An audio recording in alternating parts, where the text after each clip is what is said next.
Hi everyone, this is Cristina. And Carmen.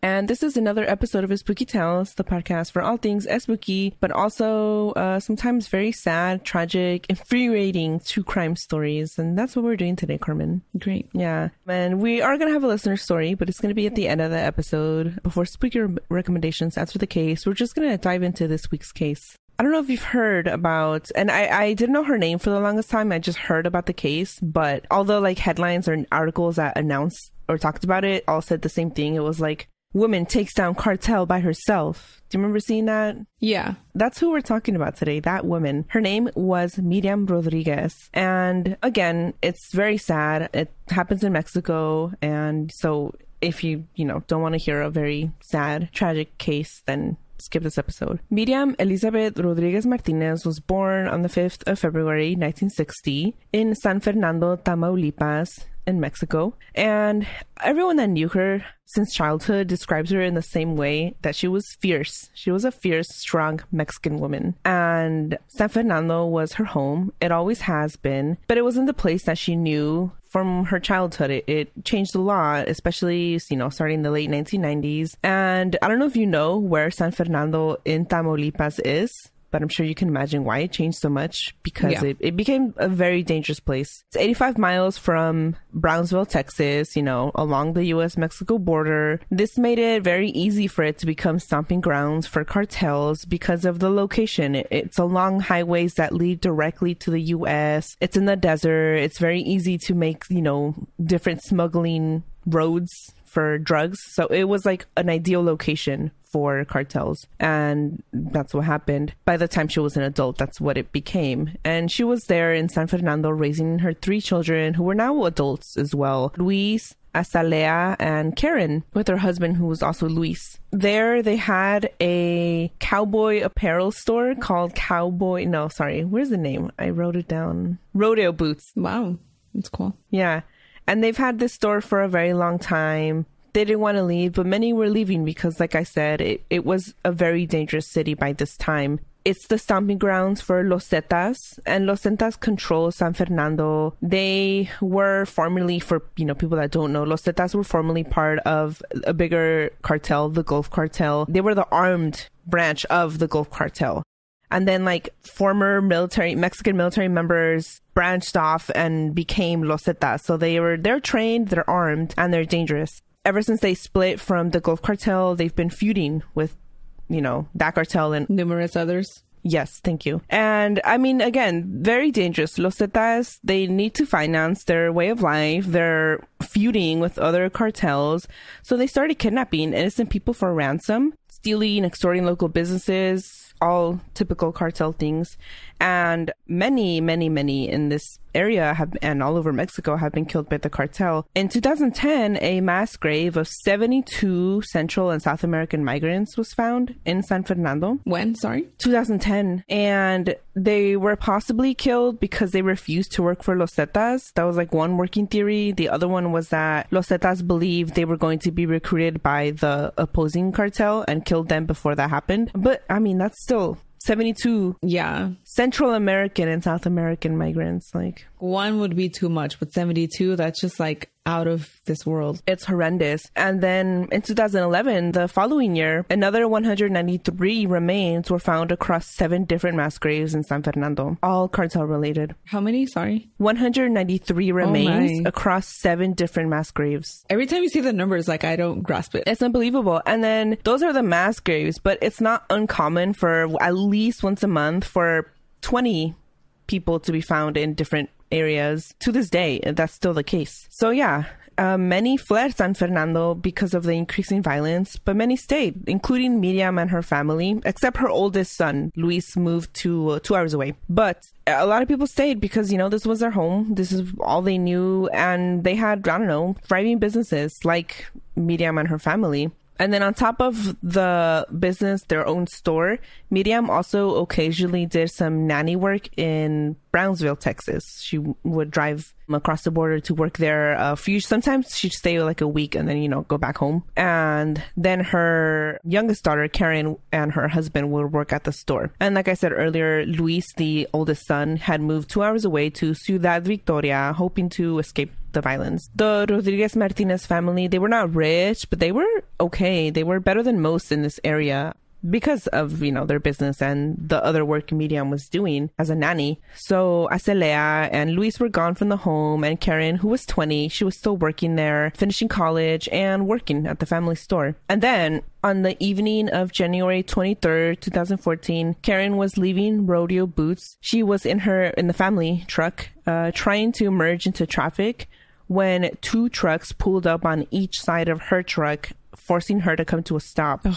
Then armed men forced their way into the family truck and drove away with it, with Karen still inside. And they drove to the family home. No one else was there because, Miriam was in Texas at her nanny job. We don't know where the dad/husband, where he was. He was just gone at work or something. I don't know. So they bound and gagged Karen and then left her laying on the floor. And then there was a knock at the door, and it was the uncle's mechanic. He had stopped by to work on the family truck. So the kidnappers grabbed him, tied him up, but then they later let him go for reasons unknown to this day. We don't know why. They didn't need him, I guess. Then Azalea called Miriam, and immediately Miriam thought something was wrong because, Azalea was crying, and she told her, the cartel has Karen. We received the ransom call. So Miriam left the nanny job right away to head home. One of the hard parts is she had to ride the bus. God, she has this urgent crisis going on, and she has to wait for the bus. Be on someone else's time. Yeah. And then on top of that, it was a 2-hour bus ride, that is just, I can't imagine having to sit there knowing this is happening and there's nothing you can do because you can't do anything. Yeah. Yeah. You're trying to get there. As soon as Miriam arrived in San Fernando, Azalea picked her up and they got another call to Miriam's phone, and it was the kidnappers again, with Karen this time. And, it was the typical ransom call where they forced Karen to give the message of drop the money off here, and then they just hang up. They didn't give the family a chance to talk to her or anything other than Karen giving them the message. And the family, they talked. They were like, well, this is the cartel. This is a business transaction. They don't want Karen. They want money. So if we give them the money, obviously we'll receive Karen in return. And that makes sense, to think that. Yeah. Plus, she wasn't the first kidnapping at all. This was such a common thing. Yeah. People knew how these things went. Yeah. It wasn't a matter of if, but a matter of when for a lot of people. And so they gathered just under $10,000 with their own savings. Then they went out to get a loan at the bank. And it was so bad that banks now had loans to give families for ransoms. God, that's terrible. Yeah. I can't even fathom being the loan person and be like, our loans for ransoms actually have lower interest rates. What the fuck? Right. That's terrible. It really is. It's crazy. It's terrible. But they gathered all this money. They followed the kidnappers' instructions to the T. They dropped the money off at the health clinic like they were instructed. And they waited at the local cemetery. This is where the kidnappers were supposed to give back Karen. And they waited hours. The kidnappers never showed. So 2 days later, Miriam asked for a meeting with the members of the local cartel, and to her surprise, they agreed. So she met with a tall, skinny, light-skinned man with curly hair. They met at a restaurant called El Junior, and he told Miriam that Los Zetas did not have Karen, but he could help find her for $2,000. But then he was contradicting himself and everything he was telling Miriam, because he was like, well, I'll find her for $2,000. Also, Karen has been such an ideal captive person. She's been so easy to deal with. Okay, so you can't tell someone, hey, I don't have your daughter, but also your daughter is a good kidnapping victim. Yeah. Wow. Also, these kind of situations are so difficult because, yeah, anyone could be like, hey, I can, and you hear about it all the time. I remember I don't remember the case or the names of anybody because I'm horrible with memory. But I remember that it was this girl. I say girl, but she was probably like early 20s. She went missing from a boat or something like that. Her family didn't know what happened to her. And then during their search, they hired a private detective and gave him so much money, but he had been making up everything he was doing. He wasn't helping them at all. Oh my God. Yeah. And they just gave over all this money. And so like, I think about that guy you just said saying like, oh, I can help you find her for $2,000. And it's like, it's so horrible and opportunistic and just so easily to be taken advantage of in that state of desperation. 100%. And it wasn't adding up, but Miriam, she'd do anything, obviously anything to get Karen back. So she gave him the $2,000. And during the meeting, the man had a walkie-talkie on his belt, and there was conversations coming in and out that he wasn't responding to, but she overheard the same thing again and again, Sama. And she was like, that must be his name or a nickname. That'll come back. So then over the next weeks, Sama, he stopped answering the phone. So obviously this was what you said, him being opportunistic. The cartel probably didn't even know he did this. He just was like, oh, this is an easy way to make $2,000. And then others appeared claiming to be Karen's kidnappers. And it was always the same thing. They asked for more money. The family continued to pay, hoping to find Karen. It's because they don't know who it is either. Yeah, this is terrible. It really is. And after every payment, there were more calls demanding more money. And after each payment that failed to return Karen, they began to lose hope naturally. And I mean, when things like this happen, like no one knows how they're going to react, what's going to happen, but sometimes families lose hope. They start to fall apart. Yeah. So by this time, Miriam had separated from her husband. She had fallen into despair. They both had fallen into their own despair. He was not doing anything either. He was, depressed. And so was she. I mean, it's very common for that to happen, like to families, even when someone dies, like a child of theirs dies. Yeah, they don't make it. Mm-hmm. By this time, Miriam was living with Acelea, the oldest daughter, and she was neglecting pretty much everything. Then one day, suddenly, weeks after the first payment was made, Miriam got out of bed, she showered, she fixed her hair, and then she just turned to Acelea in like a super matter-of-fact tone. She told her, Karen's not coming back. Karen's dead.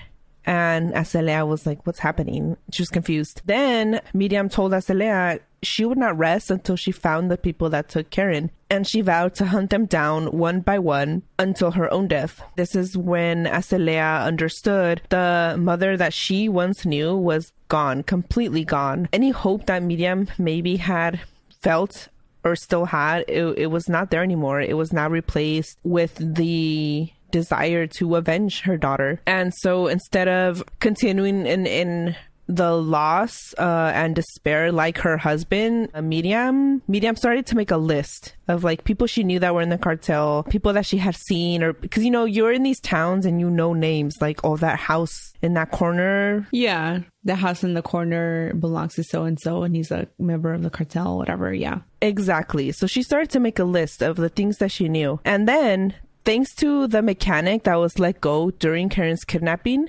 he was the one that confirmed Sama was there. Oh. Miriam met with him and got the details. Then Miriam cut her hair super short, dyed it a bright red, in hopes that when she found Sama, he would not recognize her as Karen's mother, the woman he met at that restaurant. So then Miriam spent hours looking through Karen's Facebook profile, looking for clues, just clicking on tag picture after tag picture, just sleuthing, looking for anything that would help her. After days of the searching, she finally found something. It was a picture tagged with the name Sama, and it was him. She recognized him from her meeting at the restaurant. So she knew him. Yeah, she recognized him in the picture, and he was with a young woman who was wearing a uniform of an ice cream shop in Ciudad Victoria, where her son lived. She knew the uniform because she'd been there before. So then she went to Ciudad Victoria and she stalked the store for weeks until she memorized the young woman's schedule, and she waited outside of each shift waiting to see when Sama would show up because she knew he would. And when he finally did, she followed Sama and the ice cream worker. Damn. Yeah, she was doing like legit detective work. Yeah. When he finally showed, she followed them to her house and she marked down the address. But she knew she needed more information than just an address. She needed like names, more information on him, anything, right? Yeah. So then she found one of her old government uniforms from years ago when she worked at a health clinic, a government health clinic. She put the uniform on. She used an old ID that still looked like legit. And she spent the day conducting a fake poll in the neighborhood, going door to door, getting information on everyone, including Sama. Oh my God. How did she think of this? Wow. Yeah, the determination. And yeah, she got the basic information. With this information, she went to authorities, local, state, federal. She tried them all, but no one was willing to help. I mean, it was a cartel case. Like, nobody wanted that. Yeah. And not to mention the people that were working with the cartel, because we know that's a thing too. So nobody wanted to help her until one federal police officer did. He remains anonymous in all of the articles. He never says his name, but he did say the following about her. When she pulled her files onto the table, I had never seen anything like it. The details and information gathered by this woman working alone were incredible. She had gone to every single level of government and they had slammed the door in her face. To help her hunt down the people who took her daughter, it was the greatest privilege of my career. Oh, that gave me chills. Oh my God. I know. And you know what? I would have remained anonymous too if I was him. So. Oh, 100%. The files he mentions, though, she had like, you know, those folders that have, you open them and they, like an accordion file, I think is what they're called. Yeah. She had one of those. And that's where she put everything that she was learning into. So it was like a legit big case of files that she carried everywhere with her. So with this information, there was finally enough for an arrest warrant, but it took a while. So when the arrest warrant was finally issued, Sama was nowhere to be seen. Yeah, I knew it. Yeah. And this frustrated Miriam, of course, but she continued her work to gather more intel on everyone. Eventually, though, Sama did turn up 2 hours away in Ciudad Victoria. And it was September 15th, 2014, the day before Mexican Independence Day. And still on that day, there's festivities leading up to El Grito, right? Yeah. So places are still closed. There's still, you know, things going on. And Luis, who had his own shop in Ciudad Victoria, he was getting ready to close his own shop to celebrate when one last customer walked into his store. It was Sama. I fucking knew it. Oh my God. I know. Leave him alone. Well, no, Sama didn't know who he was. He just walked in. Oh, I'm sorry. Okay. Whew. I thought he was going to go kill him or something. No, he just walked in to buy some things. Did then Luis know called. about Sam? Okay, never mind. No, you're fine. Luis recognized him from his mom's files. So he immediately called Miriam and then he followed Sama. Oh, wow. And like did not lose trail of him until the police arrived to arrest him.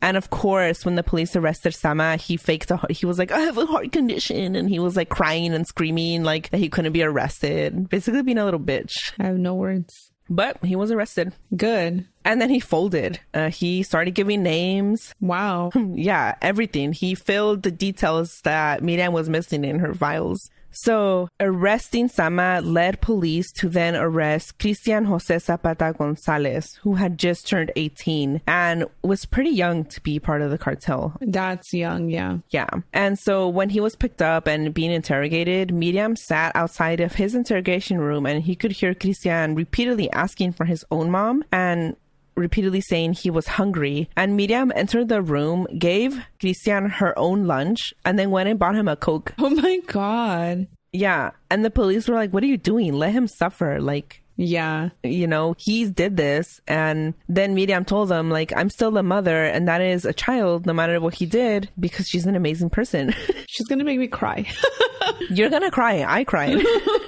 And after she did this, he started talking. And maybe because of the kindness she showed him. Yes. Yeah. So he said everything. And he then said he could take them to the ranch where all the kidnapped were held, killed, and buried. It was going to be like this whole big operation, a raid.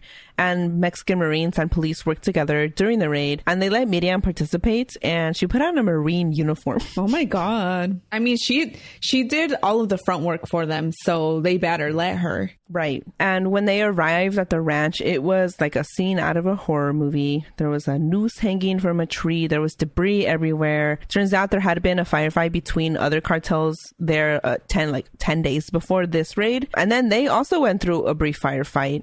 Oh, wow. There was some cartel members that were killed. I think 2 female members were killed. No, sorry. They were found and the Marines killed them on the spot. That's what happened. Which they're not supposed to do, but they did because they're also kind of corrupt. Yeah.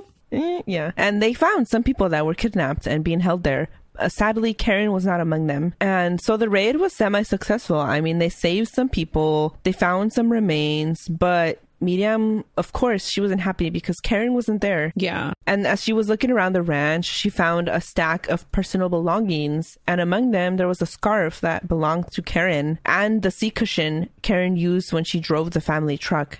So Karen had been there. Wow. After they analyzed and, identified the remains, they said Karen wasn't there. So she had to be somewhere else. Miriam had to keep looking, right? As they were leaving the ranch, Miriam passed by a barbecue restaurant that's kind of at the entrance of the dirt road that leads to the ranch. Okay. Mm-hmm. And she remembers this restaurant. She had been there 2 days after Karen's kidnapping with Acelea. And sitting outside of the restaurant at a table, there was a girl that Miriam knew, Elvia Yulisa Betancourt. And Elvia was sitting by herself, sipping a Coke. Miriam approached her and asked, oh, have you heard about Karen? Everyone had by then. The whole city of San Fernando knew about Karen. And Elvia was like, no, I haven't heard what happened. So that's weird. It's suspicious, right? Yeah. And that's what Miriam thought too. And it felt like a stab in the back because Miriam had known Elvia her entire life. Elvia had been abandoned by her own mother, and Miriam frequently helped her out, gave her Karen's old clothes. She looked out for her, and Elvia answering this was so suspicious because everyone knew what was happening. We've got something we're really excited to share with you guys. Let's hear a few words from our new pod besties. Do you find yourself captivated by the inexplicable, entranced by enigmas, and tantalized by the unknown? We are Shane and Josh Waters, brothers who will weave you through tales that have mystified us for years.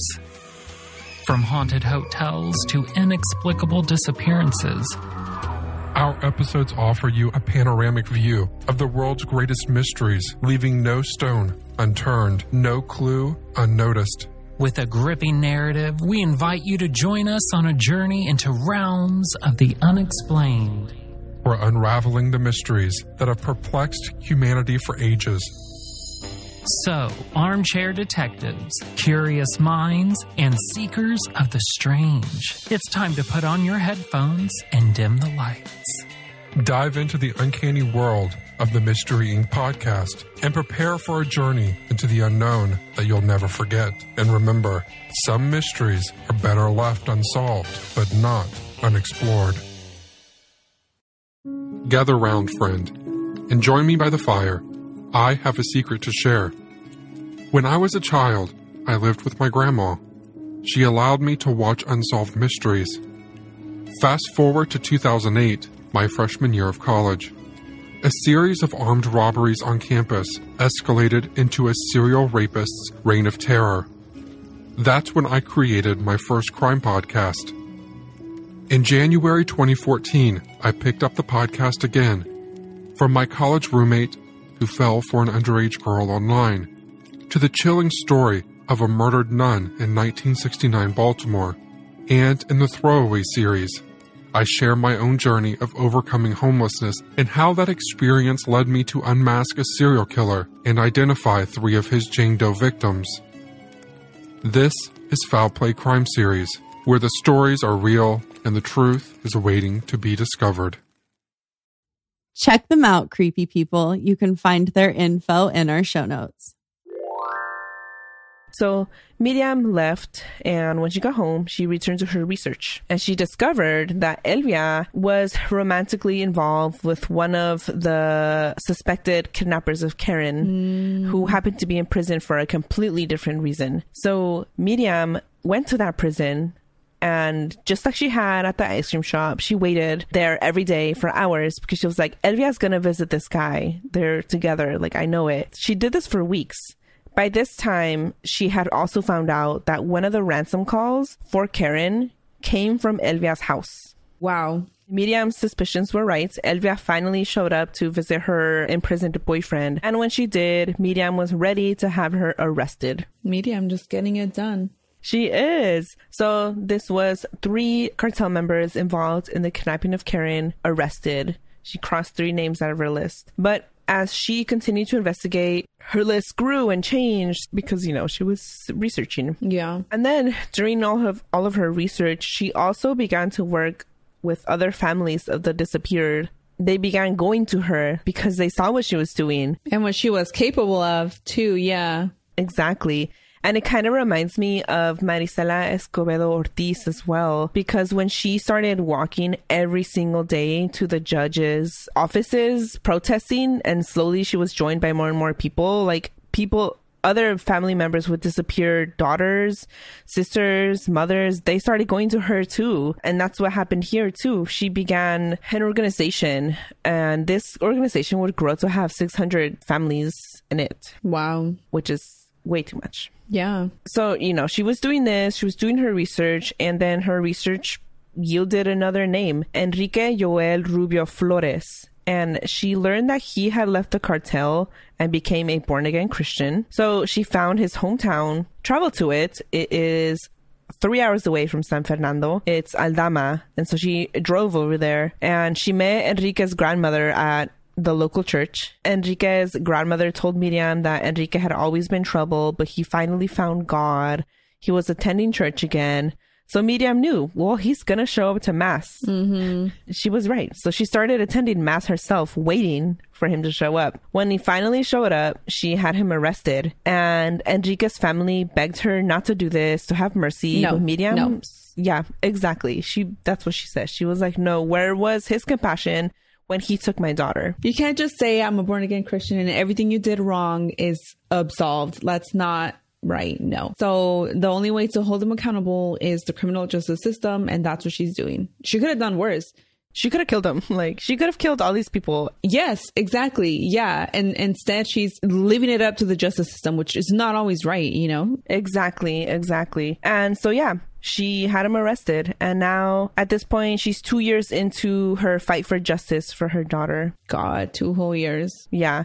And it's the same thing that we said in the Marisela Escobedo Ortiz episode when we talked about women murdered in the military, about Vanessa Guillen's mom and family members. There's no chance to even sit with your grief, because they're over here fighting against whole ass governments, whole ass cartels. There's no chance to grieve. And that's gonna take a toll. Like, oh yeah, I can't even imagine. So yeah, 2 years after Karen's disappearance, she's still researching. She's continuing with her list, and the next person on her list was a former florist turned cartel member. She had even bought flowers from him when he was a florist, before he joined the cartel, when he was like just a struggling florist in the streets. He claims he had been forced into the cartel and then he escaped. So when Miriam finally tracked him down, he was selling sunglasses and CDs near the US-Mexico border. He immediately recognized Miriam when she was approaching him, so he ran. Miriam ran after him, tackled him down, held him at gunpoint. Wow. And yelled,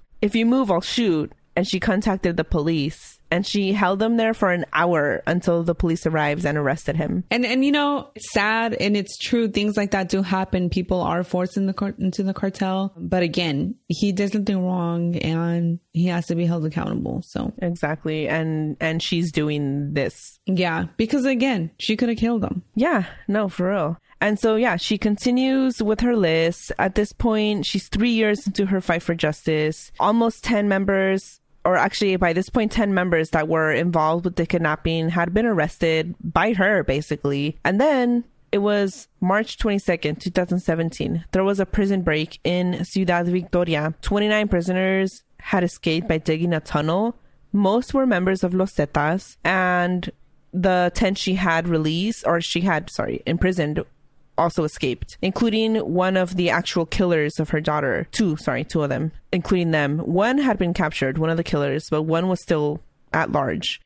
And Miriam had requested protection from the police. But even at this point, she said she wasn't afraid to die because she died the day they killed Karen. It's terrible because I know that grief, and especially when someone is taken from you that way, it's not, natural death. It changes people, but she still has even though they're adults, other adult children, and it's like her other daughter said, the mom that she knew died or was gone, whatever her words were, something like that. Yeah, it wasn't the same woman anymore. Yeah. No, you're right. So even after the prison break, Miriam was not done. She even, when asked, when is it enough? She was like, me faltan dos putas. There was still 2 bitches left on her list, is what she would tell people. And these were the 2 women that she knew were involved. So she had finally found one of the 2 women, La Güera Soto. That's what she was known by. She had escaped or left the cartel life. She was now a nanny in Ciudad Victoria, and Miriam found her, sat outside of her house, waiting, sitting there, listening to the radio and just waiting for her to come out. Her car battery died while she was doing this, and Luis arrived to jump her car, and then they watched the house together. And then when dawn broke, Miriam called the police. La Güera left her house, and Miriam ran after her. And La Güera ran, Miriam chased, and then she pulled La Güera down to the ground by her hair and held her there until the police arrived. She did, however, break her ankle in the process of tackling Miriam. And I mean, she is not a young woman. She's in her late 50s at this point, 57 by this time. To be catching up to people and tackling them and shit. Yeah. So yeah, she broke her ankle. By this point, 3 years later, Miriam had also been to the ranch 3 times and had insisted for it to be checked for Karen's remains again and again. And this is when finally they researched among the first set of remains that were found in that first raid. And they found that one of those femurs had belonged to Karen. Wow. So now it was officially confirmed. Karen was dead, and they kept searching on Miriam's assistance, and they found more bones, and it wasn't a complete skeleton. So Miriam insisted they kept searching until they had all of Karen, but they still held a funeral because they had most of her now. So they held a funeral for her. God, that's terrible. It's terrible. It really is. And then on May 10th, 2017, so about a month after finding La Güera and breaking her ankle, Miriam was still in crutches. It was Mother's Day, May 10th. They had been celebrating the day, and it was 10:21 p.m. She was parking, heading back home. She was finally living with her husband again. They had reconciled. She parked on the street, got out of her car when a white Nissan truck pulled up next to her and fired 13 times. Yeah. When he heard the shots, her husband ran out of the house. He found her laying on the ground. Her hand had been reaching for her pistol that she always carried with her. And he called an ambulance, and she sadly passed away in the ambulance on the way to the hospital. It's terrible. I'm like, how much loss can one family take? You know what I mean? Yeah, and I have chills because it just reminds me of Marisela Escobedo Ortiz, who fought and fought and fought against such a corrupt, unjust system. Yeah. And in the end, she was also killed, likely by the same people that killed her daughter. And she's not the only one, obviously, because now we're talking about Miriam, who ended up the same fate as Karen. Yeah. And even the whole Ni Una Más movement that I think we've talked about this, maybe not, but it began in Argentina, the whole color purple. And I want to say that it was, again, a mother who lost her daughter in this manner. I think you're right. And then she is also killed in the same way. So it's not just Mexico, obviously, but it's still so, I don't know, infuriating, I guess. Yeah. I mean, femicide is alive and real out there. Yeah, that's why International Women's Day is such a big deal. That's what it's really for, okay, people? Well, not that. It was working class women. But, violence, rampant violence against women internationally is a part of it. Fighting against that and awareness of that. So that's why it pisses me off when people act like it's a Mother's Day type of day for women. And it's No, we're not celebrating women. This day, I'm sorry to say, it's not to celebrate women. Do not give your wife flowers for National Women's Day. Why don't you go and, I don't know, do something to uplift and fight against the oppression of women worldwide instead? Because what does giving your wife flowers do? Nothing. Yeah. Become a feminist instead. It's not that hard. Why don't you clean your house instead? Yeah, no. Okay, rant over. Go on. So her death was a shock to the community. There were protests demanding justice for her death. Even the governor of Tamaulipas himself went on the record saying, like, we're going to find her killers. And 2 men involved in her murder were arrested 2 months after her death, but they weren't. They may have been the ones who like killed her, but they were not acting alone because these were 2 18 and 19-year-olds. Oh, yeah, definitely were not. They were given these orders by someone. There were 100% more people involved, more men involved in her death. And to this day, they remain free. No one else has been investigated. And on top of that, those 2, the 18 and 19-year-old, received a 10 to 15 year sentence. So on top of that, her family, especially Luis, her son, who has pretty much taken over her work, but is afraid. Of course.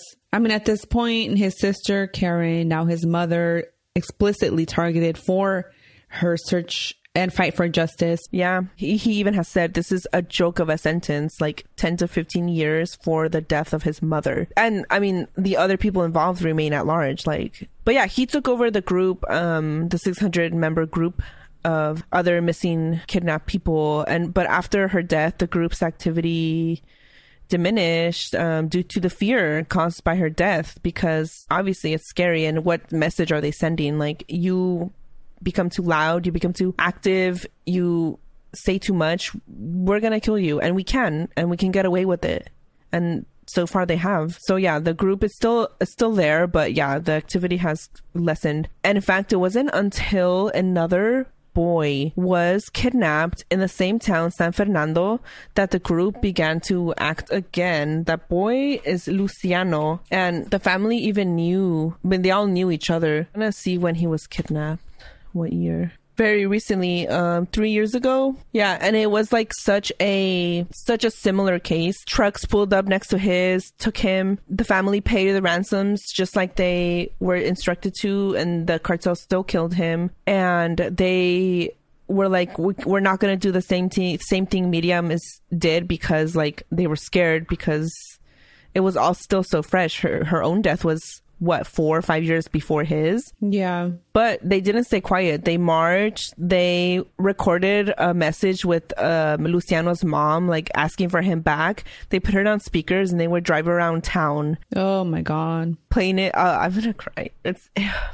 so sad. They would play this out loud. They interrupted like government meetings, protesting. They did a lot. But what they were like, we're not going to do is track them down, and like what Miriam did, because they were like scared. And I think the dad, he was interviewed by the New York Times, and he says like, we can't all be like Miriam, and I don't know if that's the right word, commend her for her bravery, but I'm not that brave. Like I'm scared, and look what happened to her. Well, even honestly, even them protesting in this way, even that could make them a target, because, you know, it's unfortunate, but and I could of course understand what he's saying about, and not everyone, like, Miriam should not have had to do what she did, and this family should also, even like, ideally nothing like this would happen, and it did, but like ideally the government would respond the way it's supposed to. Law enforcement would investigate the way they're supposed to, instead of being in bed with the cartels. Yeah, exactly. And it wasn't until this happened with Luciano that the group that Miriam really started picking up again with their attempts to fight back, protest. So yeah, and her funeral, thousands attended her funeral. They all knew who she was. She was buried next to Karen in the... I'm gonna cry. I need a moment. Yeah. They have these, like, I don't know if they're cedar trees, but it was this part of El Panteón of the cemetery with, like, trees above it, and they're next to each other. They're, like, 3 plots down from Luciano. Oh, wow. It's terrible. And even in death, Miriam managed to catch the last person on her list. Really? Even after her death, yeah. So 1 month after her death, authorities in Veracruz found the final person on Miriam's list. They found the other puta. Yeah, exactly. And they only found her because of Miriam's intel. That's why they knew where to look. So she was a former member of Los Zetas. She had fled to Veracruz. She was involved in beating and torturing Karen during her captivity. Then she fled to Veracruz to raise her son. And yeah, Miriam did the work, gave it to Veracruz officials, and they found her with Miriam's information. Good. 2 weeks before her own death, Miriam had updated her WhatsApp status to say, "A pesar de tanto dolor, sigo creyendo y esperando en Dios y no pienso parar. Solo muerta, no he podido sepultar completa a mi hija. Despite so much pain, I continue to believe and hope in God, and I don't plan to stop. She just died. I have not been able to bury my daughter completely." And again, they were still missing parts of Karen. They did the funeral because they had most of her, but not all of her. And that's a big deal for a lot of people. Well, isn't the belief the Catholic belief, if I'm remembering right, that you have to be whole, your body has to be whole to enter heaven or something like that? Yeah, I think so. And it also has, it's a, like, I know it's a thing with Muslims too, because I know that's such a big thing in Palestine right now where like, no, a lot of people are not complete, and it's such another insult on top of that because now their beliefs are I mean, they can't, go to heaven. And yeah, they kept searching for her, or trying to search for her, demanding the authorities to search for her. You can find a bronze statue of Miriam in La Plaza Central of San Fernando, and there's a plaque that reads, "Aprendí que el coraje no es la ausencia de miedo, sino el triunfo sobre él. El hombre valiente no es aquel que no siente miedo, sino el que conquista el miedo. I learned that courage is not the absence of fear, but the triumph over it. The brave man is not one who does not feel fear, but the one who conquers fear." Although I feel like they should have put woman, not man. But I was going to say, and the statue of a woman. Yeah, woman. But yeah, she is still loved by, so many, and remembered and visited. That plaque of hers is, it's there. And yeah, it's just like we've been saying this whole time. It's just a tragic case. Like I've seen people covering it and they're like, "Oh, it's so inspiring," but to me it's just so sad and unfair. And obviously this is a strong, fierce woman who had to do this, but it's like she shouldn't have had to do this. Yeah, it makes me think of, I think we've talked about this before too, but there's a clip, and I don't know her name because I can't remember it right now, but there's a clip that goes viral almost every like International Women's Day of a woman. And it was when the march in Ciudad Mexico got like violent and women like broke and burned down like buildings, which honestly I'm here for. I'm here for it. But there's one woman who says, who cares if I burn down the world? Like she was my world and you took her and you're not doing anything about it. And obviously it's all in Spanish. And she's like a mom whose daughter was killed, and she's saying this, and all these stories just make me think of her, or also of Vanessa Guillen's mom being, outside for a hood by herself with the sign. Rufina Amaya, who we've talked about. Yes, yeah. All these women, just all the women we've talked about, yeah. Yeah, fighting, not a chance to grieve. Yeah. And honestly, like going up against the world for their children. It's just sad. It is. And yeah, definitely the main takeaway also for me, like you, is not how inspiring it is. And of course it is. That's not to diminish that, but it shouldn't have to be, like you said, inspiring. Like these women, these mothers, these families should have been allowed the time to grieve and to process and to heal. And instead they had to fight and fight and fight and fight. And then they were killed for it. Yeah. And then after all that, they were killed many times by the same people that killed their own daughters. Sorry, my voice is done. But yeah, that was the case of Miriam Rodriguez. And I'll put pictures up here so everyone can see her bright, fiery hair that matches her fiery spirit. Yeah. But yeah, I guess I wasn't gonna do a listener story, but I was like, you know what? I guess we should have like something to undepress me specifically. So now we're gonna move on to our listener story, and if you have a story that you want us to read, you can email espookytales@gmail.com. You can DM us on any of our socials. You can submit it on Discord. We have a channel that says submit your scary story. You can also call the Espooky hotline. That number is in the show notes. Or you can record a voice note and email it. All those are options. Carmen's going to read it because my voice is done. I've been sick. I'm a little better, but my voice is done. Yeah, so yeah. All right. So here goes the listener story. Hi, chicas. Big fan of y'all. I really love the podcast. I listen through Spotify. I have 2 stories to tell you. I don't know if you find it spooky or not, but I thought they did to me. To start on the first story or event, it happened to my aunt who lives in Guanajuato in un rancho. This happened a long time ago. One night she was coming back from work and she would walk every day from work to the house. And one specific night she was walking near this baseball field and she said that she saw this figure of a man leaning against a tree. And she passed beside him and told him, buenas noches, good night. And she said that the moment he lifted his head, he had red glowing eyes, and she just walked faster home. Oh no, that was Satanas. That was the devil. That was Satanas himself. Oh my god, that's so creepy. Yeah, that's terrifying. I definitely would have ran home. I would have thrown up. Yep, that's scary. Okay, so the next one. My next story happened to my sister, my cousin, my niece, and my nephew. This happened back in 2015 in the rancho where I'm from in Guanajuato. I went to Mexico to celebrate my quinceañera, and one day when we were in practice and we had to cut it short because it started to rain and didn't stop until dark, one of my damas couldn't be picked up by her sister because it was muddy and the motorcycle could slide through the mud. So we decided to walk her home. Makes sense. And then in parentheses, she says, my mom didn't know we were going to walk all the way to our house, which was far from where we were having the practice. We walked her, and when we were coming back, we walked through the baseball field. Oh no, not the baseball field. The one that the aunt.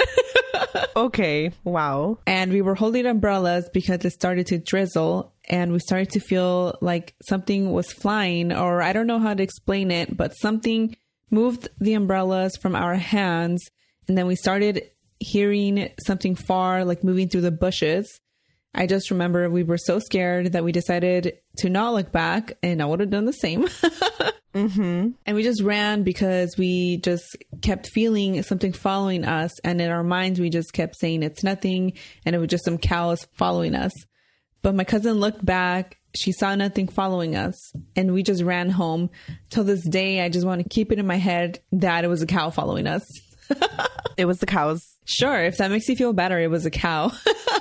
I would have told myself something like that too. Like, oh, it was fueron las vacas. Like, don't worry. It was just the cows mooing behind us. Like, oh my God. It's horrible that it was the same baseball field, because that immediately makes me think that, no, sorry, it was not the cows. It was actually... It was Satanas.